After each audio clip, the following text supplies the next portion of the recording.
केन्दुझर जिला घसीपुरा थाना बारीगाँ निकटरे दुर्घटना अजना गाड़ी धक्कार दुई कॉलेज छात्री मृत्यु। यह दुर्घटना घटी जातीय राजपथ 20 बारीगाँ निकटरे दुर्घटना होईछि।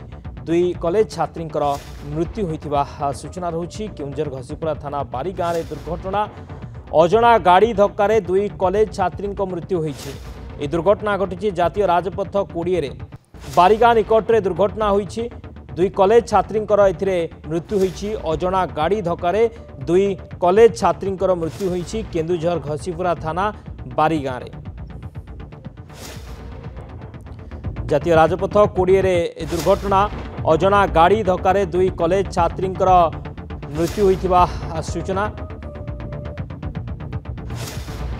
केन्दुझर घसीपुरा थाना बारीगाँ निकटरे दुर्घटना घटी अजना गाड़ी धक्का देइछि फल दुई जन कॉलेज छात्री मृत्यु होइथिबा सूचना।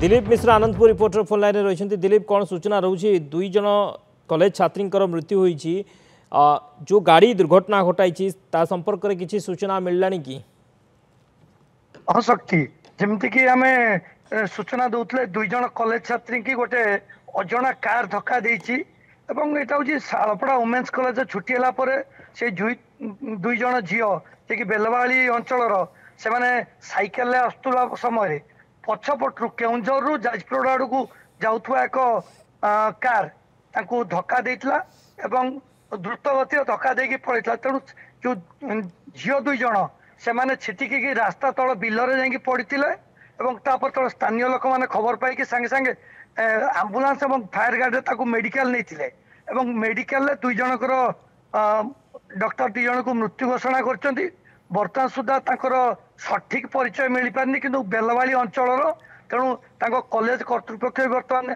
आसुँच बेलवाड़ी अंचल लोक मैंने पहुंचला दुई जनकर परिचय जना पड़ो कि बर्तमान सुधा परिचय पर्यंत जना पड़ना शक्ति।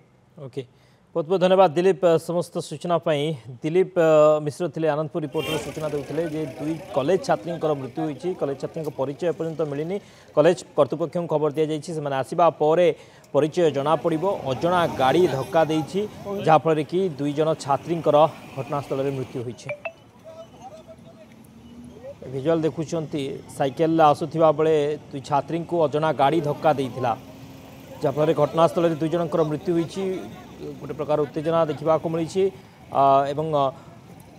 कॉलेज छात्री दुई जनकर परिचय पर्यंत मिलनी कॉलेज कर्तृपक्ष को सूचना दिया पर से वर्तमान घटनास्थल में पहुँचुंट से आसवा परिचय मिल परिवार लोक जोगाजोग करा।